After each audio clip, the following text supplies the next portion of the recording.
এবার আসছি, এই কোরআন নিয়ে বসেছি, কোরআনের পরিচয়টা শুনে নিন।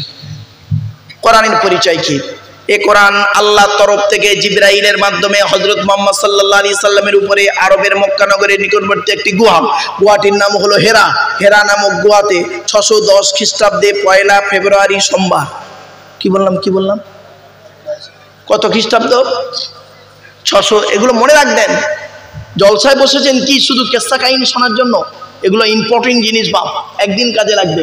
610 খ্রিস্টাব্দে 1 ফেব্রুয়ারি সোমবার কোরআনের প্রথম আয়াত নাজিল হলো। কি? ইকরা, রিড, পড়ো পড়ো পড়ো পড়ো। আর মুসলমানদের এখন প্রথম বাক্য হলো গেল গেল গেল, পেট শান্তি দুনিয়া শান্তি।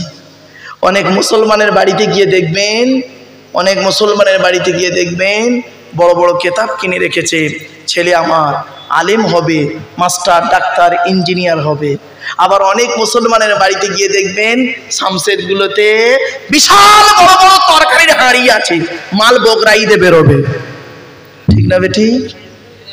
শুনে নিন, এই কোরআনে আছে নামাজের কথা বিভিন্ন অ্যাঙ্গেলে 82 থেকে 83 জায়গায়। কত কত কত নামাজের কথা কত জায়গা আছে? 82 থেকে 83 জায়গায় বিভিন্ন অ্যাঙ্গেলে। শুধু সলাৎ শব্দ দিয়ে নামাজ প্রমাণ হয় না, আরো অনেক শব্দ। সলাতের আবিধানিক অর্থ আর পারিভাষিক অর্থ, হাকিকি আর মাজাজি। সলাতের হাকিকি অর্থ হলো দোয়া, আর মাজাজি অর্থ হলো আরকানে মখসুসা। এটা উসুলের ব্যাপার বাপেরা, চলে। তো এই কোরআনে আছে নামাজের কথা 82 থেকে 83 জায়গায়, আর লেখাপড়ার কথা কোরআনে আছে 92 জায়গায়। কত জায়গায়? 92। তা কোন সংখ্যাটা বেশি, 82 না 92? তাহলে আপনারা লেখাপড়াই করেন না কেন? লেখাপড়ায় গুরুত্ব কম কেন? বাপেরা, কোরআনটাকে একটু পড়াশোনা করুন, কোরআন কি নিয়ে গবেষণা করুন। এর ভিতরে কি আছে? সবই রয়েছে এর ভিতরে। কি নেবেন বলুন আপনারা? ভৌত বিজ্ঞান নেবেন? কোরআনে আছে। জীবন বিজ্ঞান নেবেন? কোরআনে আছে। ভূগোল নেবেন? কোরআনে আছে। কি নেবেন বলুন কোরআন থেকে? সবই রয়েছে এর ভিতরে, সবই রয়েছে এর ভিতরে। আমি যেদিন স্কুলে জয়েন করি, আমার হেডমাস্টার খুব ভালো মানুষ, আমাকে বলছে, মারুফ তোমার রেজাল্ট বলছে, রেজাল্ট দেখে মনে হচ্ছে ভালো, তোমার রেজাল্ট পরিচয় দিচ্ছে, তুমি কি তোমার রেজাল্ট পরিচয় দিচ্ছে। তো যাই হোক, সরকারি চাকরি করতে এসেছো, কয়েকটা কথা বলি। আমার স্কুলে, উচ্চ মাধ্যমিক স্কুল, ইংরাজির টিচার একটি মাত্র। নিচু ক্লাসের ইংরাজিটা একটু পড়াতে পারবে? আমি বললাম, স্যার আমি চেষ্টা করব। আমার স্কুলে ভূগোলের টিচার রিটায়ার্ড হয়ে গেছে, সরকার এখন টিচার দেয়নি। তো 9-10 ভূগোলটা কদিন পড়াতে পারবে? তা বললাম, স্যার আমি চেষ্টা করব। আর কম্পিউটারগুলো পড়ে আছে, কম্পিউটারটা একটু শেখাতে পারবে ছেলে মেয়েদের? তো বললাম, স্যার আমি চেষ্টা করব। আমার সাবজেক্ট কি? আমার হলো অ্যারাবিক ল্যাঙ্গুয়েজ। আমি ল্যাঙ্গুয়েজের টিচার, অ্যারাবিক ল্যাঙ্গুয়েজের টিচার। তো পড়াই। ভূগোলের টিচার যখন এলেন, তার সাবজেক্ট তাকে দিয়ে দিলাম। তো ভূগোলের টিচারটা আমাকে বলছে, স্যার আপনার একটা কথা বলবো। বললাম, কি? বলছে, স্যার আমি আপনার একজন খুব বড় ভক্ত। তাই বললাম, ভালো, আলহামদুলিল্লাহ। বলছে, আপনি কোনো এক জায়গায় লেকচার দিতে গিয়ে বলেছেন, আসামের কালাইগাঁও কলেজের মাঠে, আসাম রাজ্যের কালাইগাঁও কলেজের মাঠে আপনি লেকচার দিতে গিয়ে বলেছেন যে কোরআনে সব কিছুর বর্ণনা আছে। তা আমি বললাম, হ্যাঁ, এতে প্রবলেম কি? তা বলছে, স্যার কিছু মনে করবেন না, কোরআনে যদি সব কিছুর বর্ণনা থাকে, কোরআন এসেছে তো 1500 বছর আগে। বললাম, হ্যাঁ। ওই যে প্লেনটা তো আর 1500 বছর আগে আসেনি, তাহলে প্লেনটা কোরআনে ঢুকলো কি করে? ভাবতে পেরেছেন? পরমাণু বোমা তো 1500 বছর আগে ছিল না, তা পরমাণু বোমাটা কোরআনে ঢুকলো কি করে? তখন আমি বললাম, স্যার আমি 9-এর ক্লাস টিচার, ক্লাসটা করে আসি, টিফিন আওয়ারে কথা হবে। তো টিফিনের সময় কিছু স্যার মিলে আমরা বসেছি, একটা ঘরে আলোচনা হচ্ছে, গল্প করতে করতে। তা ভূগোলের টিচারটাকে বলছি, স্যার আপনি কিসের টিচার? তা বলছে, আমি জিওগ্রাফি অনার্সের টিচার। তা বললাম, sir what is the definition of geography? ভূগোলের সংজ্ঞাটি কি? কাকে ভূগোল বলে? ভূগোলের সংজ্ঞাটা কি? What is the definition of geography? উনি বলছেন, geography is the dynamic progressive science, ভূগোল হলো প্রগতিশীল বিজ্ঞান। তখন আমি বলছি my theology is all kind of science. Theology means, শুনে নিন, থিও মানে খোদা, লজি মানে জ্ঞান, খোদার প্রদত্ত জ্ঞান। এটা গ্রিক ভাষা, ইংরাজির নিজস্ব ভাষা নেই। এই স্টুডেন্টরা ভালো করে শুনে নাও বাবা, ইংরাজির নিজস্ব ভাষা নেই, ও ভাষাটা এসে গ্রিক ভাষা থেকে, ল্যাটিন ভাষা থেকে এসেছে।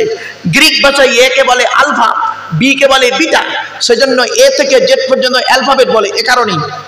তখন আমি বললাম my theology is all kind of science. আমার কোরআন আর হাদিস হলো সারা বিশ্বের সায়েন্সের সায়েন্স। জোরে বলুন সুবহানাল্লাহ। বলছে স্যার বললে হবে না, প্রমাণ দিতে হবে। তো আমি বললাম শুনুন, আপনি ভূগোলে ছেলে মেয়েদের পড়িয়েছেন আহ্নিক গতি, বার্ষিক গতি। তো বলছে হ্যাঁ। বললাম 1500 বছর আগে কোরআনে ওই কথাটি বলা দিয়ে গেছে। আমি বললাম স্যার ভূগোলে আপনি ছেলে মেয়েদের পড়িয়েছেন কি জোয়ার ভাটা? বলছে হ্যাঁ। বললাম 1500 বছর আগে আল্লাহ পাক কোরআনে জানিয়ে দিয়েছেন জোয়ার ভাটার কথা। বলি সে কি? বললাম স্যার আপনি ভূগোলে ছেলে মেয়েদের পড়িয়েছেন কি নিরক্ষরেখা, দ্রাঘিমা রেখা, মূল মধ্যরেখা? 1500 বছর আগে আমার রাসূল কথাটি জানিয়ে দিয়ে গেছেন। সুবহানাল্লাহ বলা যাচ্ছে না? আসলে আপনাদের এখানে শিক্ষার হার কতটা জানি না, তবে এটা যদি স্কুল কলেজ টলেজে আলোচনা করতাম, এই আলোচনাগুলি তারা সত্যি আবেগে হাততালি মারত। স্কুল কলেজের ছেলেমেয়েরা হাততালি মারে, ওরা তো ভালো না, যেটা শিখিয়েছেন ওরা সুবহানাল্লাহ কম বলে, যাই হোক, তো হাততালি মারে। আবার অনেকে আবার সুবহানাল্লাহ বলে, যাই হোক। তো যাই হোক, আপনাদের বলে যে কোরআনগুলো শুনে যান। তো আমি বললাম স্যার আপনি ভূগোলের ছেলে মেয়েদের পড়িয়েছেন দিন রাত্রির পরিবর্তন, আছে না? হ্যাঁ, 1500 বছর আগে কোরআনে আল্লাহ পাক বলেছেন দিন রাত্রির পরিবর্তন। বলছে কোথায়? আমি বললাম শুনে নিন, 23 নম্বর পারার 17 নম্বর পৃষ্ঠা 12 নম্বর লাইন, সূরার নাম সূরা জুমার। আল্লাহ বলেন ইউকাউবিরুল লাইলা আলান নাহার ওয়া ইউকাউবিরুন নাহার আলাল লাইল।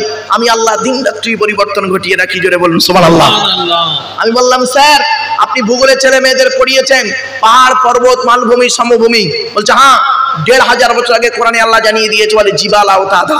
আমি বললাম স্যার ভূগোলে আপনি ছেলে মেয়েদের পড়িয়েছেন বায়ুমণ্ডলের স্তর, স্ট্র্যাটোস্ফিয়ার, এক্সোস্ফিয়ার, আয়োনোস্ফিয়ার, পড়েছেন তো? মনে পড়ছে কিছু? স্ট্র্যাটোস্ফিয়ার, এক্সোস্ফিয়ার, আয়োনোস্ফিয়ার, বায়ুমণ্ডলের স্তর। 1500 বছর আগে কোরআন জানিয়ে দিয়েছে বায়ুমণ্ডলের স্তর কোথায়? 22 নম্বর পারার 18 নম্বর পৃষ্ঠার 11 নম্বর লাইন, সূরার নাম সূরা ফাতির। আল্লাহ বলছেন ইন্নাল্লাহা ইমসাকুস সামাওয়াতি ওয়াল আরদা আন তাজুলা ওয়ালা ইন যালাতা ইন আমসাকুহুমা মিন আহাদিন মিন বাদি ইন্নাহু কানা হালিমান গফুরা।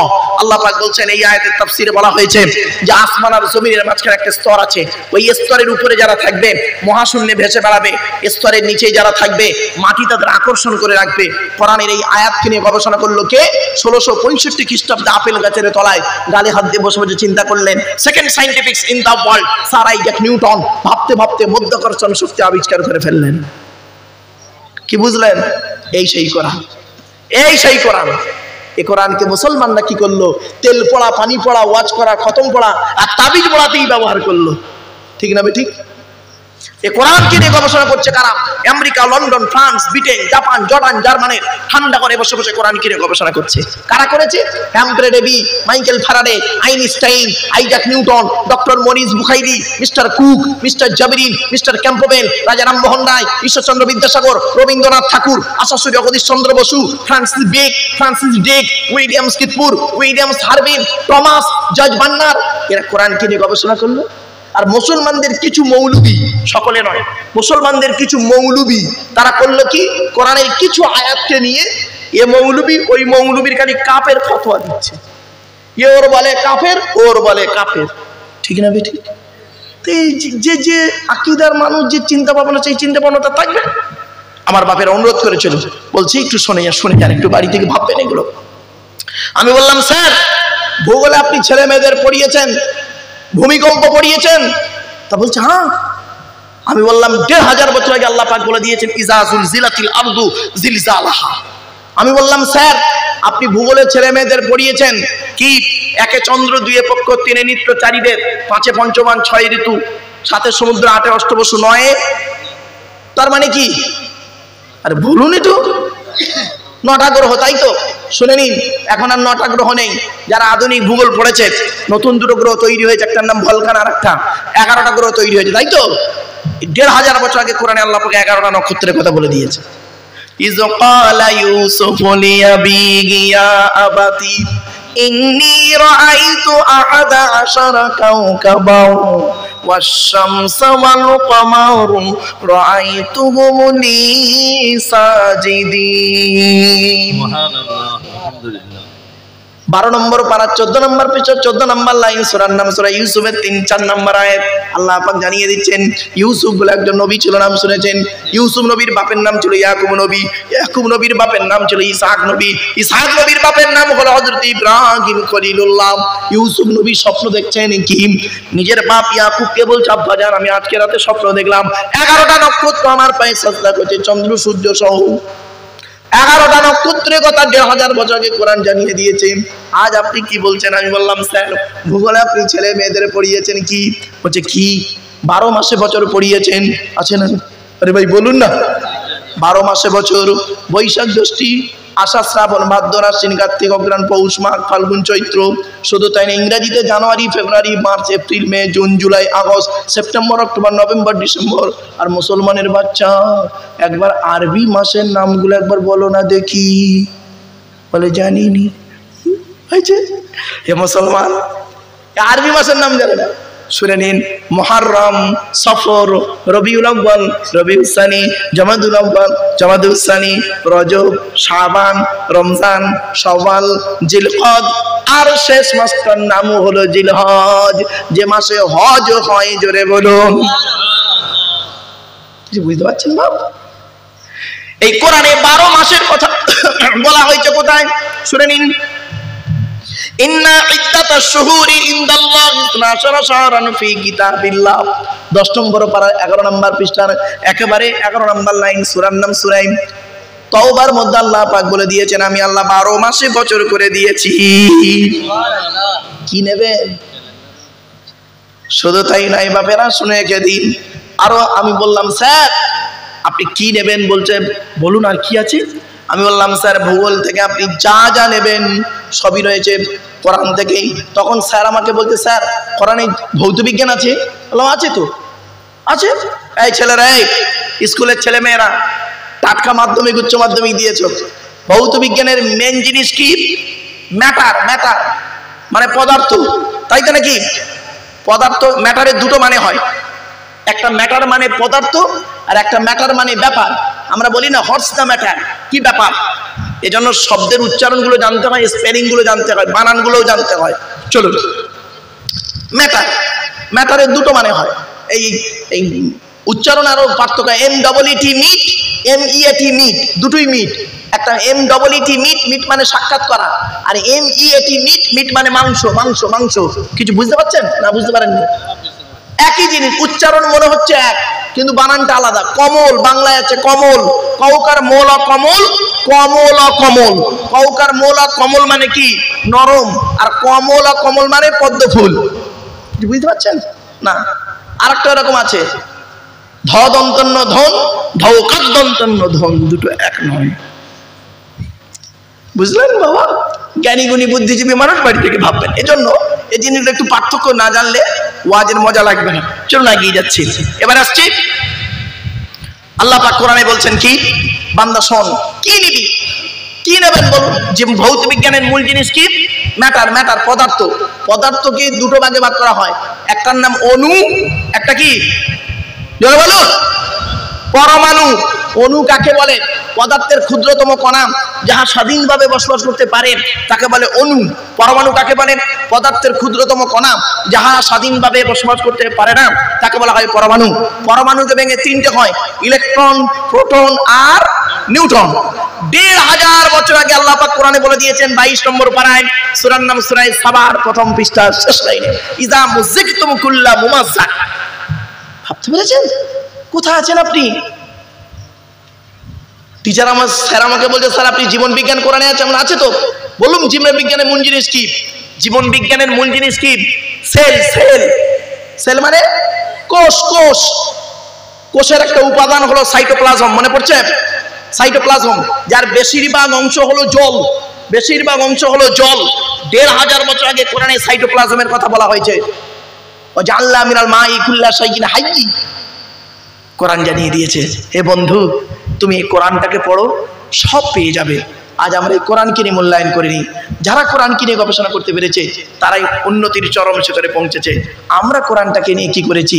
নিজেদের মধ্যে মারামারি করেছি, দাড়ি টুপি নিয়ে মারামারি করেছি, তবলিগ ফুরফুরা বেরেলি ওয়াহাবি জামাত ইসলাম আহলে হাদিসে মারামারি করেছি, গোল টুপি লম্বা টুপি চেরা জামা ফাড়া জামা নিয়ে মারামারি করেছি, বুকে হাত বাঁধা নাবির নিচে হাত বাঁধা জোরে আমিন বলা আস্তে আমিন বলা দোয়া করা না করা নিয়ে মারামারি করেছি, মোনাজাত করব কি করব না, কবরে ঢোকানোর আগে মোনাজাত করব কি করব না, জানাজার পরে দোয়া করব কি করব না, আখেরি জোর পড়বো কি পড়বো না, এই নিয়ে মারামারি করতে করতে আমরা শেষ। এই জন্য আপনাদের বলে দিচ্ছি বাবা, আমার ওয়াজ শুনতে গেলে এই জিনিসগুলো থেকে একটু বের হয়ে আসতে হবে, তবেই আপনি এই জিনিসগুলো থেকে বের হয়ে আসতে হবে, তবেই আপনি কিন্তু আমার ওয়াজ আপনাদের মাথায় ঢুকবে। আমি এখানে বসেছি কি জন্য? আমি এখানে বসেছি কাঠুরিয়ার কাজ করতে। কি বললাম? কি কি কি? আচ্ছা, কাঠুরিয়া কি করে? গাছ কাটে। আচ্ছা, কাঠুরিয়া যখন গাছ কাটতে যায় কটা জিনিস নিয়ে যায়? 1 নাম্বার করাত, 2 নাম্বার কুড়ুল, 3 নাম্বার কাঠারি, 4 নাম্বার ছেনি। ঠিক না বেঠিক? তো আমি এখানে 4টে জিনিস নিয়ে বসেছি। 4টে জিনিস কি কি? কোরআন, হাদিস, এজমা, কিয়াস। 4টে জিনিস নিয়ে বসেছি। এখন গাছ কাটতে বসেছি। গাছটার কি কি গাছ কাটবো? আপনাদের অন্তরের ভিতরে, আমাদের অন্তরের ভিতরে একটা শয়তান একটা গাছ তৈরি করেছে, শয়তানি গাছ। এই অন্তরের ভেতরে শয়তানি গাছটাকে কাটবো। তা শয়তানি গাছ কাটতে গেলে কি করতে হবে? কাঠুরিয়া প্রথম গাছ কাটতে গেলে কি করে? গাছের ছোট ছোট ডালগুলো কেটে নেয়। ঠিক না বেটি? তারপরে কি করে? দড়ি দিয়ে মেপে মেপে খাটের সোজা করে পিস পিস করে গোড়েগুলো কাটে। অবশেষে লাস্টের গোড়াটা কেটে নিয়ে টলিতে করে নিয়ে সোজা চেরাইখানায় চলে যায়। তা আজ আমি আপনাদের টুকটুক করে ছোট ছোট ডালপালাগুলো কেটে নিচ্ছি। এবারে গুঁড়িগুলো কাটবো, কেটে কেটে লাস্টের গুঁড়িটা কেটে একেবারে গাড়িতে তুলবো, বিরিয়ানি ভাত দেবো, খেয়ে বাড়ি পাঠিয়ে দেবো। টেনশন নেবেন নাকি? অসুবিধা হচ্ছে? চলো বা, এখানে আপনারা বসেছেন, আমরা বসেছি, এতক্ষণ আপনাদেরকে মিষ্টি মিষ্টি বিভিন্ন অ্যাঙ্গেল থেকে কথা বলেছি। আসুন 10টা হারামের কথা বলি। কটা হারাম? আজ 10টা হারামের কথা বলবো। এই কোরআনে আছে 250 রকমের হারাম। কত? 250 রকমের হারাম আছে, আর 250 রকমের হালাল আছে। আমরা তো জানি না, আমরা মনে করি কি সুদ খাওয়া, ঘুষ খাওয়া, মদ খাওয়া হারাম। এই কটা হারাম। আপনারা এখানে যারা বসে আছেন টেনে টুনে কটা হারাম বলতে পারবেন? খুব যদি এই টেনে টুনে 50টা বলতে পারবেন। 50টার বেশি যাবে কিনা মনে হয় না। সুদ খাওয়া, ঘুষ খাওয়া, বিয়ের পণ নেওয়া, নারী নির্যাতন করা, আর কি জমির আলচুরি করা, হুক মেরে কারেন্ট নেওয়া, আর কি বলুন বলুন বলুন। পিতামাতার গালাগালি করা, ভাইয়ের হক মারা, বোনের হক মারা, ছেলে মেয়েদের হক মারা, আর বলুন বলুন। সব টেনে টুনে গোটা 50টা হবে। 250 রকমের হারাম আছে। আসুন আজ আমি এমন একটা হারামের কথা বলবো, যে 10টা হারাম প্রত্যেকটা নবীর উপরে নাজিল হয়েছে তাদের ভাষায়।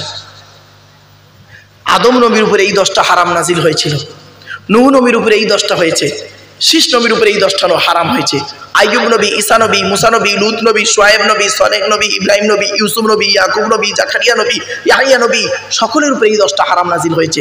ঈসা নবীর উপরেও 10টা হারাম নাজিল হয়েছে, এই 10টা হারাম। আর মুহাম্মদ নবীরও এই 10টা হারাম নাজিল হয়েছে। এই 10টা হারাম খুব গুরুত্বপূর্ণ হারাম। আমার মা বোনেরা ভালো করে শুনে নিন, এই 10টা হারাম। বাবাজি যুবক ভাইদেরকে অনুরোধ করে বলে যাচ্ছি, এই 10টা হারাম জিনিস একটু শুনে যান। কোরআনে কোথায় আছে এই 10টা হারাম আয়াত শুনে নিন। প্রথম আয়াতটা পড়ে নিন, তারপর আমি বলে দিচ্ছি, মানে করে দিচ্ছি, একটা একটা করে ব্যাখ্যা করব। অসুবিধা হবে আপনাদের? অসুবিধা হচ্ছে আপনাদের? আচ্ছা চলো।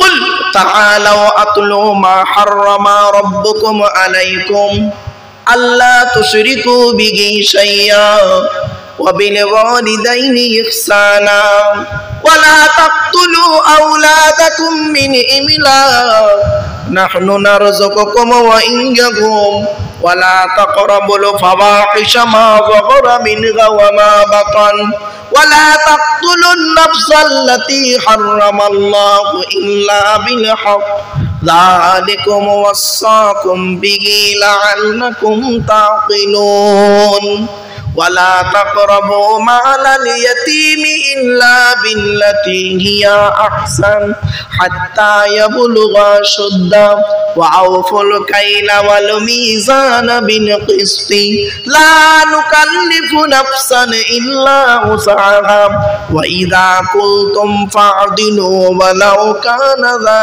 কুরবা ওয়া বিআহদিল্লাহি আউফু যালিকুম ওয়াসাকুম বিহি লাআল্লাকুম তাযাক্কারুন ওয়া আন্না হাযা সিরাতি রাব্বি মুস্তাকিমান ফাত্তাবিউহু ওয়া লা তাত্তাবিউস সুবুলা ফাতাফাররাকা বিকুম আন সাবিলিহি যালিকুম ওয়াসাকুম বিহি লাআল্লাকুম তাত্তাকুন। এই তিনটা আয়াত পবিত্র কোরআনের ৮ নম্বর পারার ৭ নম্বর পৃষ্ঠার ১১ নম্বর লাইন, সূরার নাম সূরা আনামের ১৫১ নম্বর আয়াত, ১৫২ নম্বর আয়াত, ১৫৩ নম্বর আয়াত। এই তিনটা আয়াত পৃথিবীর প্রত্যেকটা নবীর উপরে নাজিল হয়েছে। আমার মা বোন বাবাজিরা শুনে নিন, এই হারাম 10টা জিনিস কি কি একটু শুনে নিন।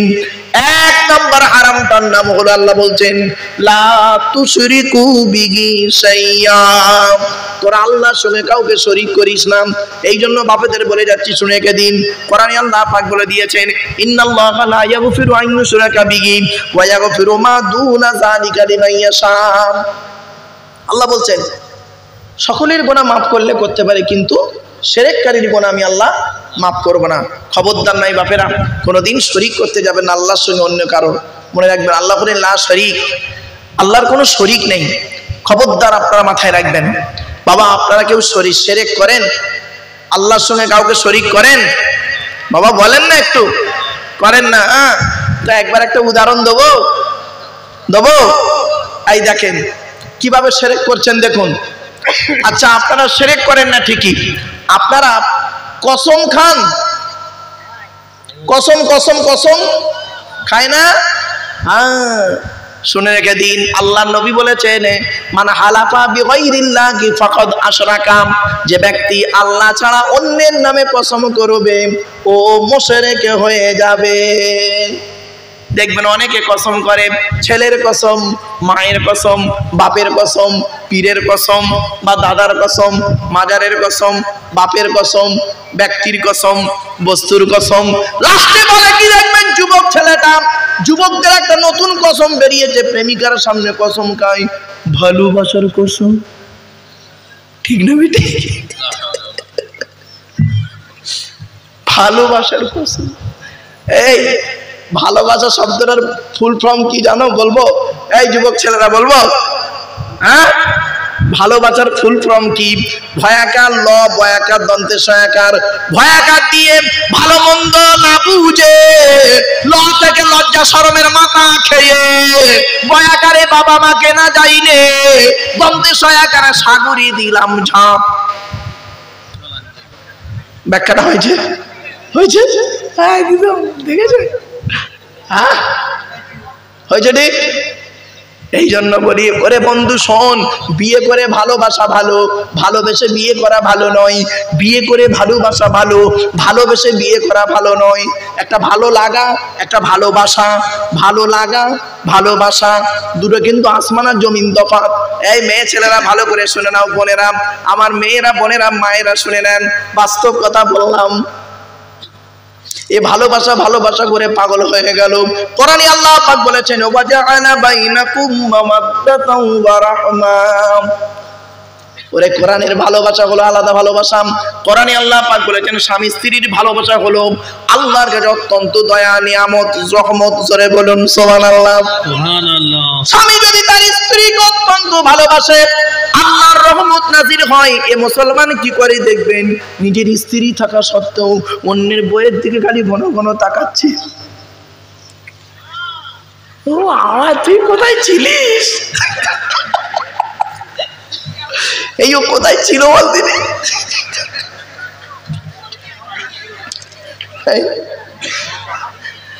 এই শয়তানের দুনিয়াতে, এই দুনিয়া আসমান জমিন কার?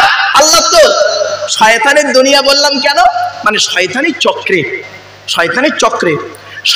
চক্রেতে শয়তানি চক্রতে পৃথিবীতে হালাল কাজে মজা কম, হালাল বস্তুতে মজা কম, হারাম বস্তুতে মজা খুব বেশি। ঠিক না বেঠিক? নিজের স্ত্রী রয়েছে হালাল বস্তু, নিজের স্ত্রী আছে হালাল বস্তু, হতে আনন্দ পায় না। আর কাজের মেয়েটা ওর পেছনে খালি দৌড়চ্ছে, কাজের মেয়ের পেছনে দৌড়চ্ছে। এই জন্য রাসূলুল্লাহ বললেন, এই দুনিয়ার মানুষ, এই পুরুষেরা শোনো, ভালো যদি বাঁচতে হয় তুমি তোমার স্ত্রীকে যত ভালোবাসবে, খাবার আগে তুমি নিজে গালে না তুলে গাল খাবারটা নিয়ে স্ত্রীর গালে তুলে দেবে, আল্লাহ খুশি হয়ে যাবে। কোনদিন তো দেননি। বিয়ের আগে প্রেমিক প্রেমিকা হোটেলে খেতে গেছে, এক প্লেট চাউমিন 4 ঘন্টা ধরে খাচ্ছে দুজনে, তবুও মাল শেষ হয় না। আর বিয়ের পরে 1 বাসন ভাত, মাল 5 মিনিটে শেষ। এই ভালোবাসা? নবীজি বলেছেন, এই স্বামীরা, তোমরা তোমাদের স্ত্রীর পিতামাতার কোনোদিন গালিগালাজ করবে না, হারাম। কি কার? স্ত্রীর পিতামাতা কে? শ্বশুর শাশুড়ির গালি দেওয়া হারাম। এই মা বোনেরা শুনে যান এই কথাগুলো। আল্লাহর নবী বলেন, স্ত্রীর পিতামাতার গালি দেওয়া হারাম, হারাম, হারাম। স্ত্রীর পিতামাতাকে কোনোদিনই গালি দিও না। এখানে অনেক মানুষ বসে আছে, দেখবেন স্ত্রীর বাম্মাকে গালি দেওয়া, স্ত্রীকে গালি দিয়েছে, সে বেচারা ভুল করেছে, তাকে গালি দিয়েছে, তাকে গালি দিয়ে স্বাদ মেটে নে, তার মরা বাপটাকে কবর থেকে তুলে এনে গালি দিচ্ছে, তার মরা মাটাকেও গালি দিচ্ছে। ও এখন দাড়ি পেকে গেছে, মসজিদে তাহাজ্জুদের নামাজ পড়ছে। ঠিক না বেঠিক?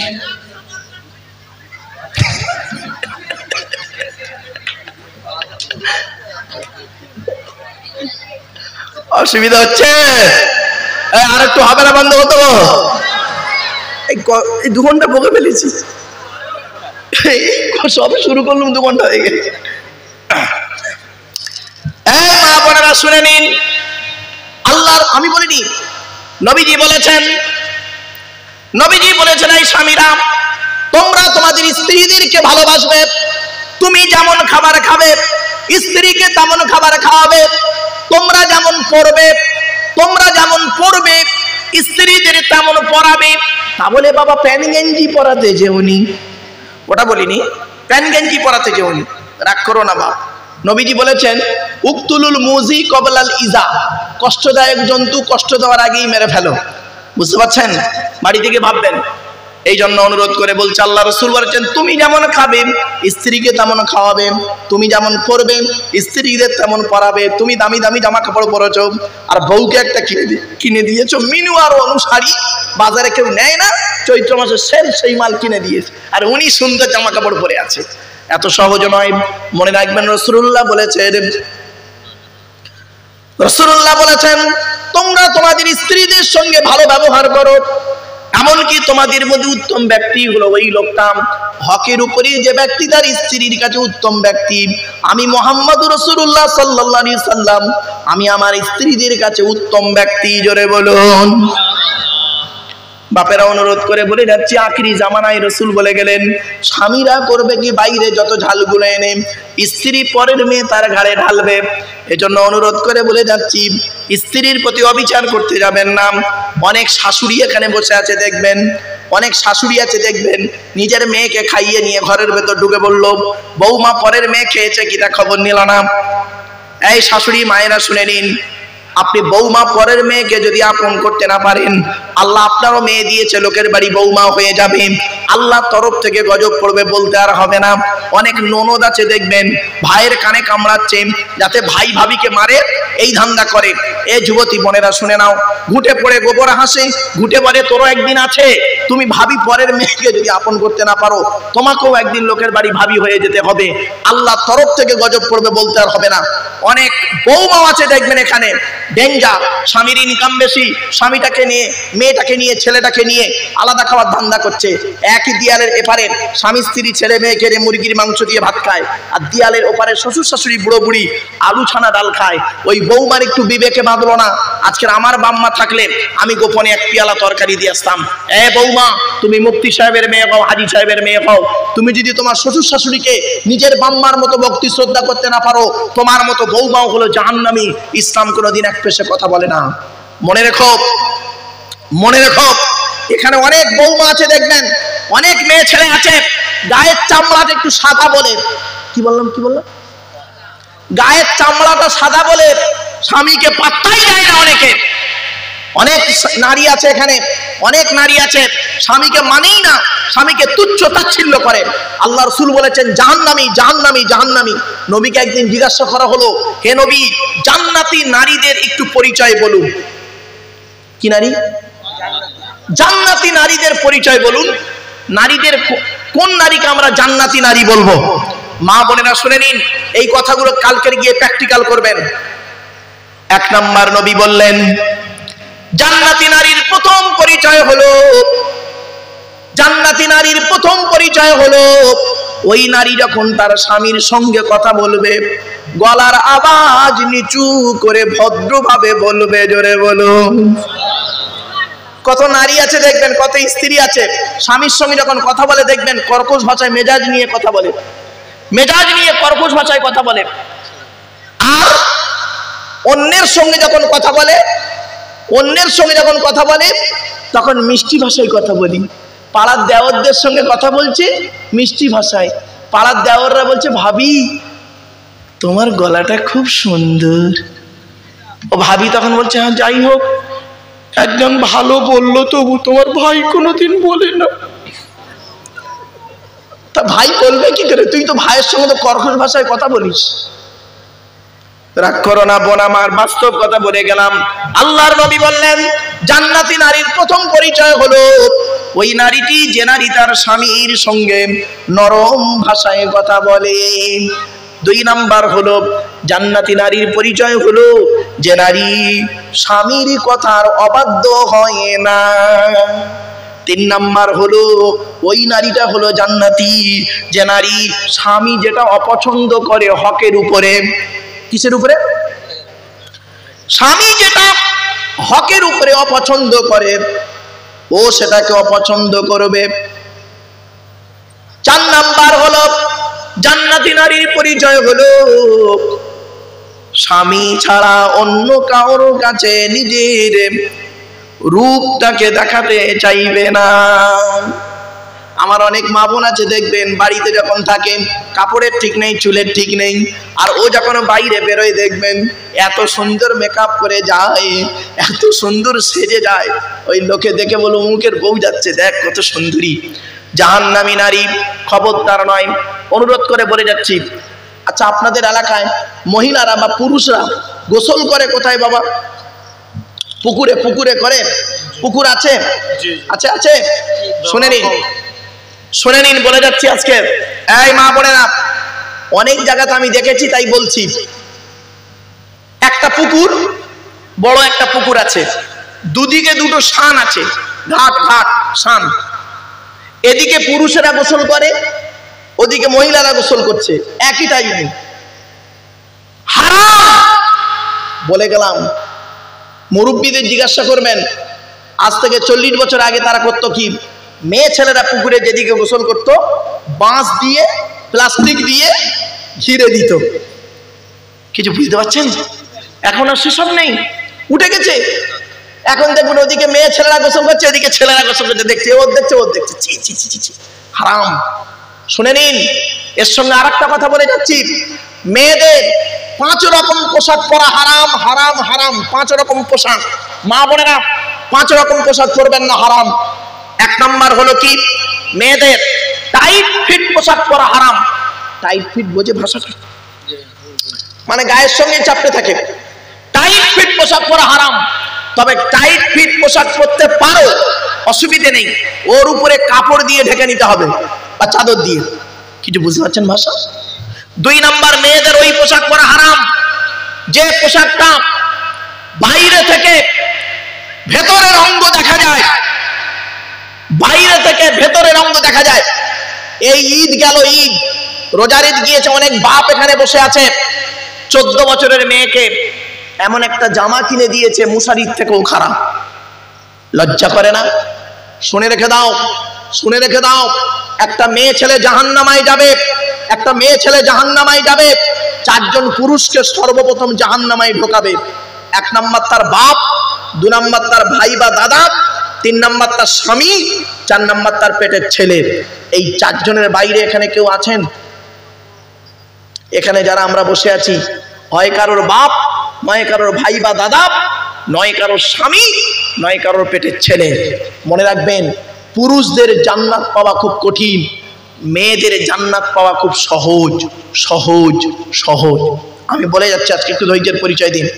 তো 1 নাম্বার হলো মহিলাদের ওই পোশাক পরা হারাম, যে পোশাকটা টাইট ফিট পোশাক, গায়ের সঙ্গে চাপতে থাকে। 2 নাম্বার, মহিলাদের ওই পোশাক পরা হারাম, যে পোশাকটা বাইরে থেকে ভেতরের অঙ্গ দেখা যায়। 3 নাম্বার, মহিলাদের ওই পোশাক পরা হারাম, তুমি যে ধর্মের মহিলা, অন্য ধর্মের পোশাক পরা তোমার জন্য হারাম। তোমার নিজের ধর্মের পোশাক আছে, কি সালোয়ার কামিজ, শাড়ি সায়া ব্লাউজ, আপনার সালোয়ার কামিজ, বোরকা, আপনার কি বলবো নেকাব, হিজাব, অনেক কিছু আছে। 4 নাম্বার, মহিলাদের ওই পোশাক পরা হারাম, যে পোশাকটা বিপরীত লিঙ্গের মতো, বিপরীত লিঙ্গের মতো, বিপরীত লিঙ্গের মতো, অর্থাৎ কোনো মেয়ে ছেলে বেটা ছেলের পোশাক পরতে পারবে না, হারাম। কোনো বেটা ছেলে মেয়ে ছেলের পোশাক পরতে পারবে না, হারাম। রাসূলুল্লাহর হাদিস, কিতাবুল লিবাস করে দেখুন, পেয়ে যাবেন, হারাম। আচ্ছা, ছোট্ট একটা প্রশ্ন করি, আপনাদের এখানে হিজড়ে আছে? হিজড়ে হিজড়ে কি বলছেন? নেই? নেই? আপনাদের এই প্যান্ডেলের মধ্যে নেই? এই প্যান্ডেলে বা ওপারে কেউ নেই না? আমি দেখবেন কেমন হিজড়ে বের করবো, করবো, এই করবো, এই দেখেন কেমন হিজড়ে বের হচ্ছে, দেখুন। আমার মা বোনেরা 2 হাতে চুড়ি পরে, তাই দেখে দেখে আমার যুবক ভাইরা 1 হাতে বালা পরে। এবার আপনারাই বলুন, ওকে ছেলে বলবো না মেয়ে বলবো না হিজড়ে বলবো? আমার মা বোনরা 2 কানে দুল পরে, 2টো। আমার অনেক যুবক ভাই আছে দেখবেন 1 কানে দুল পরেছে, ঠিক না বেঠিক? শুনে রেখে দাও যুবক, রাসূলুল্লাহ বলেছেন ওই সমস্ত মেয়েরা হলো জাহান্নামী, যে সমস্ত মেয়েরা পুরুষের পোশাক পরিধান করে পুরুষ সাজতে যায়। অনেক মেয়ে ছেলে আছে দেখবেন প্যান্ট গেঞ্জি পরে, শরীয়তে হারাম বাবা, মানে ভুল বুঝবেন না, শরীয়তে হারাম। রাসূলুল্লাহর হাদিস, এই রোজার মাসে আপনি আপনার মেয়ে 6 বছরের বাচ্চা মেয়েকে আপনি জিন্সের প্যান্ট কিনে দিয়েছেন আর জামা কিনে দিয়েছেন। আপনার 6 বছরের মেয়েকে জিন্সের প্যান্ট আপনি পরিয়েছেন, ওই মেয়েটার বয়স যখন 16 বছর হবে, ও সালোয়ার কামিজ পরতে চাইবে না, জিন্সের প্যান্টটাই গুরুত্ব দেবে, ঠিক না ঠিক? এই জন্য নবীজি বললেন ওই পোশাক পরা মেয়েদের হারাম, যে পোশাকটা বিপরীত লিঙ্গকে আকর্ষণ করে। 5 নাম্বার, ওই পোশাকটা পরা মেয়েদের হারাম। মা বোনেরা শুনে যান, আজকের ওই পোশাকটা মেয়েদের পরা হারাম, যে পোশাকটা বিপরীত লিঙ্গকে আকর্ষণ করে। কিছু বুঝতে পারছেন? একটা হলো বিপরীত লিঙ্গের মতো, একটা বিপরীত লিঙ্গকে আকর্ষণ করে, এই পোশাক পরা মেয়েদের হারাম। অনেক মেয়ে ছেলে আছে দেখবেন পুকুরে গোসল করে বাড়ি যাচ্ছে, ভিজা কাপড় পরে, ভিজা কাপড় পরিহিত অবস্থায় পুকুরে গোসল করে বাড়ি যাচ্ছে, রাস্তা দিয়ে হেঁটে হেঁটে। খবরদার নয়। অনেক মেয়ে ছেলে আছে দেখবেন রাস্তার ধারে টিউবওয়েলে গোসল করে, সেই অবস্থায় সে বাড়ি যাচ্ছে। খবরদার নয়। মা বোনদের অনুরোধ করে বলে যাচ্ছি, মায়েরা বোনেরা, আপনারা গোসল যখন করবেন গোপন জায়গায় করবেন। আমি এই কথা কেন বলছি, কেন এই কথা বলছি আপনাদের কাছে?